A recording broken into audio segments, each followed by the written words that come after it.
All right, Ashley, what are some things that you say in your buyer consultation? Okay, I want to talk about yours before I get to mine, but I like about yours because I think sometimes buyers think you are only looking for them and that you literally do nothing else in a day other than find that person.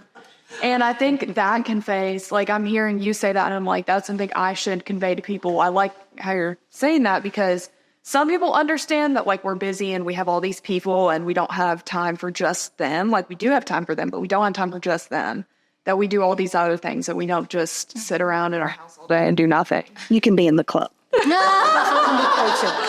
I like that because I think that's something for me that I want to convey more, that I like that. But my one-liner, and I guess I was thinking more about, like, with the buyer consult when we're trying to push that paperwork that a lot of us feel weird about.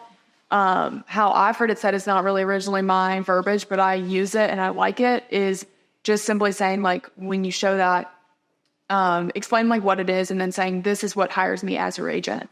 So instead of saying, like, because sometimes the, like, hire or fire, I'm like, it just sounds kind of aggressive and I'm, like, not aggressive and I'm not, like, assertive that way.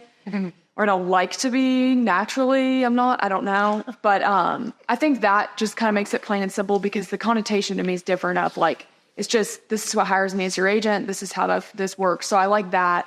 But then with other, because we've kind of talked about, like, buyer consultations, my favorite thing to do in a buyer consultation is not a one-liner, but I kind of give a one-liner for every section of the contract.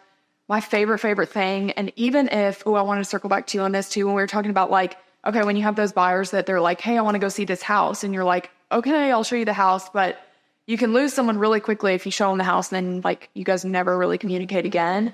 And also it's hard to gauge, like, are they someone who's going to commit to you or not?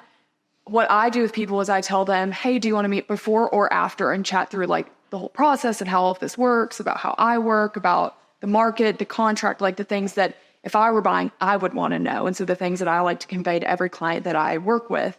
So giving people, it's A or B, not do you want to? It's just before or after, what works better for you. And so I make people do that because if they want to go see a house, they have to sit down with me too. And it's, like, not optional. It's just part of it. But my favorite thing in a buyer consult is I literally show people a contract, I filled out one, and I show them and explain to them, this is how this works. This is why you need to know this. This is how this works. This is why you need to know this. And so many people say, like, oh, no one's ever shown me that. And then it makes it so easy when you write up a contract because you can say, do you remember we talked about that? And remember how I told you, like, maybe I didn't tell you every detail about everything, but I told you at this point, you have a couple options. We can do this. Here's the implications. We can do this. Here's the implications. And people are like, I like that. Or, Ashley, what do you think? Okay, I'll do that. And I think for me, that's been, like, because I'm so buyer heavy, just because I'm young and newer to the business, writing offers, I think, is my favorite part of the whole thing, even when there's 10 million already in TAM on the other side. But because, like, I think that's the thing I've mastered. I've not mastered everything in business, but I think I've mastered, like, walking people through this and getting them to, like, a place where they know enough to where they're confident and comfortable and, like, they know what it means. And they've had time to think about those things that by the time we're doing that, they already know. They've already thought through it and thought through the things. They've already asked me questions, all that. So I think